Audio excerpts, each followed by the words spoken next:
అప్పుల బాధలు వెంటాడుతున్నాయా? అయితే 6 JVR వారి జాతిరత్నాలు ధరించండి. హలో అండి, అందరికీ నమస్కారం. నేను మీ కట్టగార్తీక్. మీకు మీ కుటుంబ సభ్యులకు నా తరపున మా టీం తరపున దీపావళి శుభాకాంక్షలు. ఈ దీపావళి మీ కుటుంబాల్లో వెలుగులు తీసుకురావాలని మనసారా కోరుకుంటున్నాను. ఇక కంటెంట్లోకి వెళ్ళినప్పుడు అమెరికా అధ్యక్షుడు డొనాల్డ్ ట్రంప్కు వ్యతిరేకంగా లక్షలాది మంది ప్రజలు రోడ్ల మీదకి వచ్చారు, ఆందోళన నిర్వహించారు, నిరసన కార్యక్రమాలు నిర్వహించారు. సహజంగా అమెరికాలో నిరసనలు పెద్దగా జరగవు, అడపాదడపా తప్ప పెద్ద ఎత్తున లక్షలాది మంది రోడ్ల మీదకి వచ్చి ఆందోళన చేయరు.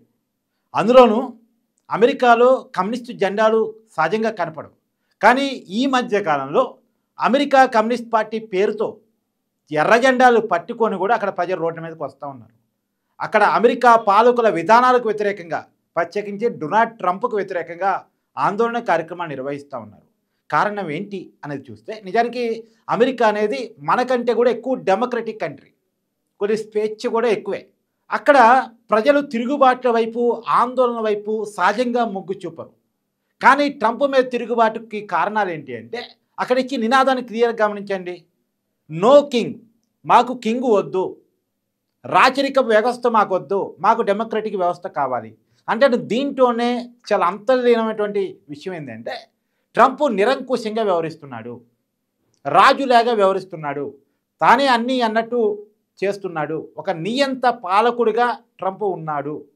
సహజంగా ఏ అమెరికా ప్రెసిడెంట్ అయినా సరే కొన్ని పర్టికులర్ నిర్ణయాల విషయంలో, అమెరికా సమాజాన్ని ప్రభావితం చేసే నిర్ణయాల విషయంలో అమెరికా కాంగ్రెస్తో కలిసి వాళ్ళతో చర్చించే నిర్ణయాలు తీసుకుంటారు. కానీ ట్రంప్ అలా లేడు, ప్రతి నిర్ణయం కూడా వివాదాస్పదంగా ఉంటుంది. అందులోనూ ప్రపంచంలో అమెరికాని ఏకాకిం చేసేస్తున్నాడు, ప్రపంచంతో ఉన్న సంబంధాలను దెబ్బతీసేస్తున్నాడు. అన్నిటికంటే ముఖ్యంగా అమెరికా ప్రజలు సఫర్ అవుతుంది ఎక్కడ అంటే, వైద్యం చాలా కాస్ట్లీ అయిపోయింది. వైద్య రంగంలో సబ్సిడీలు కావాలని అక్కడ ప్రజలు కోరుకుంటున్నా, అమెరికా కాంగ్రెస్ డిమాండ్ చేస్తున్నా దాన్ని ట్రంప్ పట్టించుకోవట్లేదు. పెద్ద ఎత్తున ఉద్యోగాలు కూడా పోతున్నాయి అమెరికాలో. సహజంగా ట్రంప్ ప్రెసిడెంట్ కావడానికి ఉన్న కారణం ఏంటండి, మన ఉద్యోగాన్ని బయట వాళ్ళు ఎత్తకపోతున్నారు, నేను వస్తే అమెరికా వాళ్ళకి ఉద్యోగ అవకాశాలు కల్పిస్తాను, అమెరికా వాళ్ళకి ఉద్యోగ అవకాశాలు పెంచుతానని చెప్పారు. కానీ ట్రంప్ వచ్చినటువంటి ఈ పాలనా కాలంలో అమెరికాలో చాలా పెద్ద ఎత్తున ఉద్యోగాల కోత జరుగుతూ ఉంది. దానికి కారణాలు ఏమైనా ఉండొచ్చు, కానీ ఉద్యోగాల కోత జరుగుతుంది. దాని మీద ఇంతవరకు ట్రంప్ రివ్యూ చేయలేదు, ఎందుకు ఇంత పెద్ద ఎత్తున ఉద్యోగాలు కోల్పోతున్నారు అనేది. పైగా ప్రపంచ దేశాల మీద మోపిన సుంకాల ఫలితంగా అమెరికాలో విపరీతమైన ధరల పెరుగుదల, కాస్ట్ ఆఫ్ లివింగ్ బాగా పెరిగింది. ఉద్యోగాలు ఒకవైపు పోతుంటే ఇంకోవైపు కాస్ట్ ఆఫ్ లివింగ్ పెరుగుతూ ఉంది. అందులోనూ వైద్యం చాలా కాస్ట్లీగా మారిపోయింది. వైద్య రంగంలో సబ్సిడీలు ఇవ్వమంటే ట్రంప్ దాని మీద స్పందించడం లేదు. పైగా ఎవరి మాట వినే రకంగా లేడు, వివాదాస్పద నిర్ణయాలు, ప్రపంచంలో అమెరికాని ఏకాకిం చేసేస్తున్నాడు. చాలామంది అమెరికన్ ప్రెసిడెంట్స్ చాలా దేశాలతో చాలా కాలంగా కష్టపడి నెలకొల్పినటువంటి సంబంధాన్ని ట్రంప్ తన విధానాల ఫలితంగా దెబ్బతీసేస్తున్నాడు. ఇది సగటు అమెరికన్ చేస్తున్నటువంటి స్లోగన్. అందుకనే నో కింగ్ అనేటువంటి స్లోగన్ పెద్ద ఎత్తున అమెరికాలో వినపడుతుంది. దీనికి వ్యతిరేకంగా పెద్ద ఎత్తున ఆందోళన జరుగుతున్నాయి. ఇది ఏ నినాదం అయితే ట్రంప్ను అమెరికా ప్రెసిడెంట్ చేసిందో, ఏ విషయాలైతే చెప్పి అమెరికా ప్రెసిడెంట్గా ట్రంప్ రెండోసారి బాధ్యతలు తీసుకున్నాడో, అదే విషయాలు ఇవాళ ట్రంప్కి రివర్స్ అయ్యాయి. నిజానికి ఒక పాలకుడికి వ్యతిరేకంగా ఇంత పెద్ద ఎత్తున రోడ్ల మీదకి రావటం అమెరికాలో మోస్ట్లీ తొలిసారి.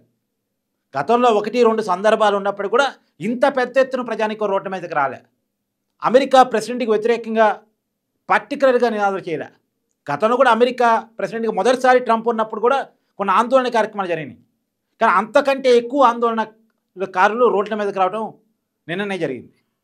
అదే దాని మీద ట్రంప్ వ్యంగ్యాస్త్రాలు విరిచారు, వాళ్ళని వెక్కిరిస్తూ ఏ వీడియోలు పెట్టారు. ఇలా ట్రంప్ వాళ్ళని వెటకారం చేసేటువంటి ప్రయత్నం చేశారు. కానీ వెటకారం చేసినా, వ్యంగ్యాస్త్రం చేసినా వాళ్ళు ఎన్నుకోబట్టే ట్రంప్ అమెరికా ప్రెసిడెంట్ అయ్యాడు.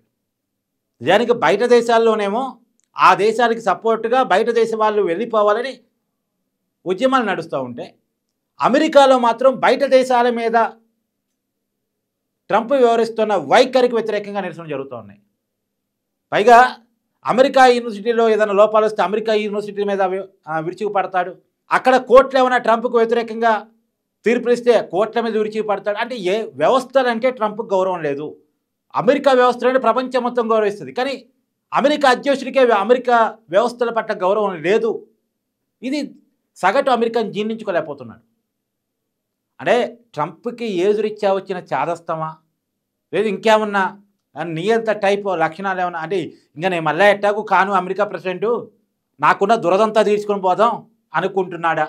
అతని మైండ్ సెట్లోనే ఏమైనా ప్రాబ్లం ఉందో తెలియదు, కానీ అమెరికన్స్ మాత్రం పెద్ద ఎత్తున ట్రంప్ను వ్యతిరేకిస్తూ ఉన్నారు. అంటే అతను మాస్ ఇమేజ్ను క్రియేట్ చేసుకున్నటువంటి వ్యక్తి. నిజానికి రెండోసారి అమెరికన్ ప్రెసిడెంట్ కావడం చిన్న విషయం కాదు. అది ట్రంప్కి మాత్రమే సాధ్యమైంది. కానీ అనతి కాలంలోనే చాలా పెద్ద వ్యతిరేకతను కూడబెట్టుకున్నాడు. అతను వ్యవహరిస్తున్న తీరు, అతను చేస్తున్నటువంటి మాటలు, సోషల్ మీడియాలో అతను లేపుతున్న కాంట్రవర్సీ. ఒక అమెరికన్ ప్రెసిడెంట్ సోషల్ మీడియాలో కాంట్రవర్సీకి గురవుతాడండి. అక్కడ స్థాయి ఏంది? అమెరికా ప్రెసిడెంట్ స్థాయి ఏంది? ఇక్కడే సగటు అమెరికన్ ఫీల్ అవుతున్నాడు. నిజానికి అమెరికా ప్రెసిడెంట్ అంటే ప్రపంచం మొత్తం గౌరవిస్తూ ఉంటుంది. ఆ చేరుకున్న గౌరవాన్ని ట్రంప్ క్రమక్రమంగా తగ్గిస్తున్నాడు అనేటువంటిది. అందులోనూ అతనికి వర్ణ వివక్ష ఉంది.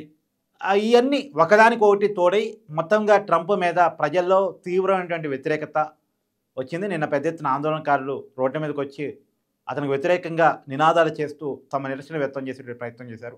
కానీ ఆ నిరసనను అర్థం చేసుకునేటువంటి పరిస్థితిలో ట్రంప్ లేడు అని చెప్పేసి నిన్న సోషల్ మీడియాలో ఏ వీడియోల ద్వారా ఆందోళన చేస్తున్న వాళ్ళని వెక్కిరించేటువంటి పద్ధతి ద్వారా మనకు అర్థమయ్యేటువంటి విషయం. మరి ఎక్కడి వరకు దారితీసిద్దో. మోస్ట్లీ నెక్స్ట్ టైం మళ్ళీ అమెరికా ప్రెసిడెంట్గా ట్రంప్ కాడు కాబట్టి తనకు ఉన్నటువంటి ఈ పదవీ టయాన్ని గట్టిగా ఎంజాయ్ చేసి ఇలానే వ్యవహరించి వెళ్ళిపోదామని గట్టిగా డిసైడ్ అయినట్టున్నాడు. అది వయసు వల్ల వచ్చిన చాదస్తం కావచ్చు, ఇంకో రకరకాల కారణాలు కావచ్చు. మొత్తంగా ట్రంప్ మాత్రం ఈ ఆందోళన తగ్గడు అన్నట్టే వ్యవహరిస్తున్నాడు. నేను తగ్గేదే లేదన్నట్టు వ్యవహరిస్తున్నాడు. చూద్దాం ఏం జరగబోతుంది అనేటువంటి.